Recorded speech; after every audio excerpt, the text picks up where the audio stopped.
નમસ્કાર દર્શક મિત્રો, હું છું શ્વેતા. આપનું સ્વાગત છે અમારી ચેનલ રસોડુમાં.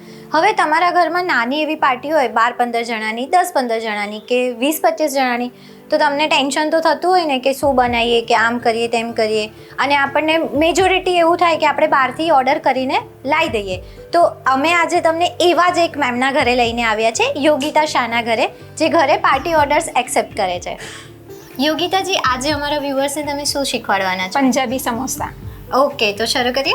ઓકે, આ પંજાબી સમોસા બનાવવા માટેની સામગ્રી છે બધી આપણે જોઈ લઈએ. અજમો લીધો છે, મીઠું લીધું છે, મેંદો લીધો છે, અને આ મેં બટાકાને બોઇલ કરી દીધા છે. વટાણાને બટાકાને એક જ વિસલ વગાડી છે અને મીઠું નાખીને, અને પછી આ છે ઓઇલ, એમાં આપણે જોઈશે મોણમાં. કોથમીર છે, આ મરચાંની પેસ્ટ છે, ગરમ મસાલો છે, આમચૂર પાવડર છે, આદુની પેસ્ટ છે, આખા દાણા છે, સાબુત વલિયારી છે, જીરું છે અને હિંગ છે. ઓકે, આપણે આ મેંદો લીધો છે, આપણે એની અંદર તેલનું મોણ નાખીશું.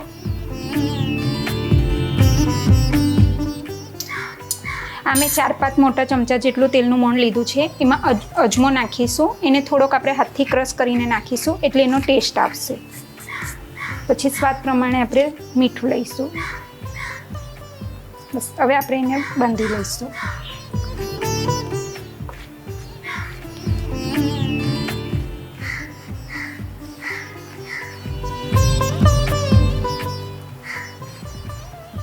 આમાં મોણ ઓછું લાગે છે મને, એટલે હું પાછું થોડુંક એમાં મોણ તેલ એડ કરું છું.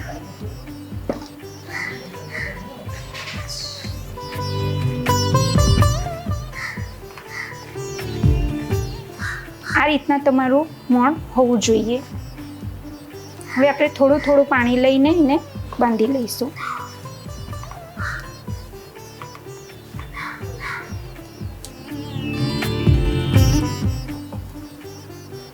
અને એને એકદમ કડક બાંધવાનો છે.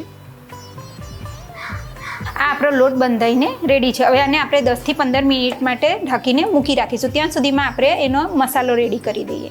ઓકે, આપણે એક કઢાઈ લીધી છે, ગરમ કરી છે, અને એની અંદર થોડુંક તેલ એડ કરીએ છીએ, 2 ચમચા જેટલું.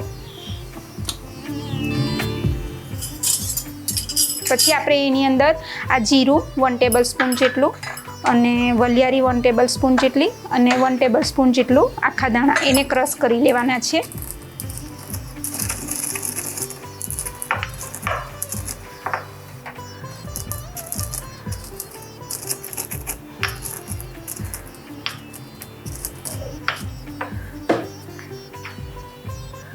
આ એક ક્રશ કરી લીધા છે આપણે. હવે આપણે એની અંદર પહેલાં મરચું એડ કરીશું. ટેસ્ટ મુજબ તમારે મરચું નાખવાનું છે, તમને જે ટેસ્ટ જોઈએ પ્રમાણે. આદું એડ કરીશું. એની અંદર આમચૂર પાવડર એડ કરીશું, અને હિંગ એડ કરીશું. આપણે ગેસ બંધ કરી દઈશું. આ ગરમ મસાલો હવે આપણે બધું આ સાતરી લઈશું, અને એની અંદર આ વાટેલું આપણે ક્રશ કરેલું એડ કરી દઈશું.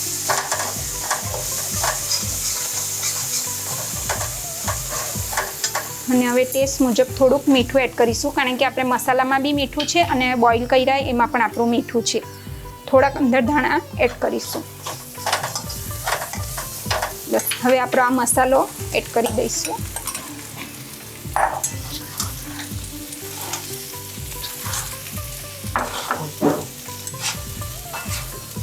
આ આપણું મિક્સ થઈ ગયું છે, અને આપણે એકદમ મેશ નથી કરવાના. આમ જ થોડા થોડા ચમચાથી આપણે એ કરી દઈશું, અને પછી આને ઠંડુ પડવા દઈશું.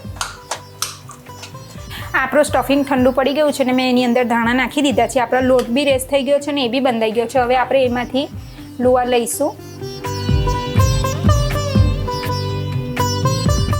પંજાબી છે એટલે થોડુંક મોટું થશે, અને જાડું રાખવાનું છે. આપણે આ લુઓ લઈને એક રોટલી વણીશું. એને આ રીતના ધાર બરોબર તમે દબાવશો ને તો એ પછી ફાટશે નહીં.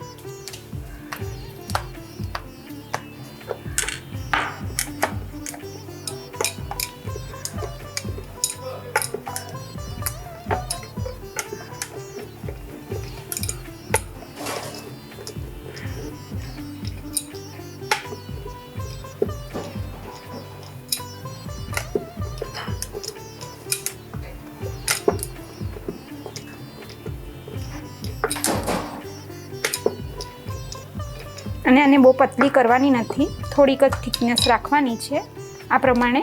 અને પછી હવે આપણે એને ઊંધું કરીને વચ્ચેથી કટ કરી લઈશું. અને પછી આમ પાટ લઈને આમમાં હાથ પકડી અને રીતના અહીં આગળથી પાણીથી લગાવીશું. અને પછી એની ઉપર પછી આ ફોલ્ડ કરીને એને અંદરથી એક ફિંગર રાખીને એને આમ દબાવીને પ્રેસ કરી લઈશું, જેથી એ પેક થઈ જાય. ને પછી એની અંદર સ્ટફિંગ ભરીશું.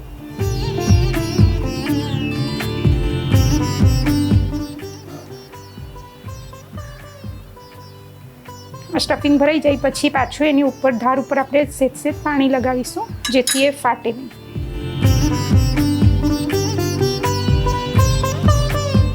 પછી આ રીતે એને પ્રેસ કરી લઈશું. આ આપણો સમોસો રેડી છે. આ રીતના જ આપણે બધા સમોસા કરી લેવાના છે. આ આપણા સમોસા ભરીને રેડી છે. અને મેં એક બાજુ તેલ ગરમ કરવા બી મૂકી દીધું એટલું, અને તેલ પણ ગરમ થઈ ગયું છે. હવે આપણે એને ફ્રાય કરી લઈશું.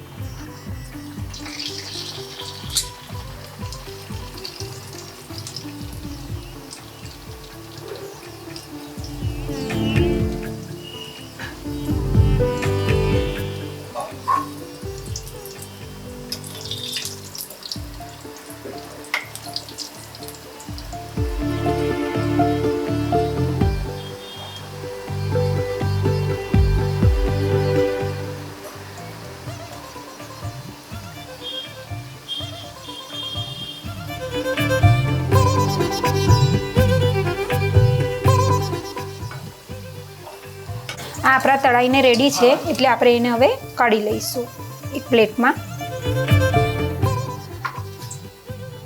આ આપણા પંજાબી સમોસા રેડી છે, કેચઅપ અને ચટણી સાથે અને મરચાં સાથે.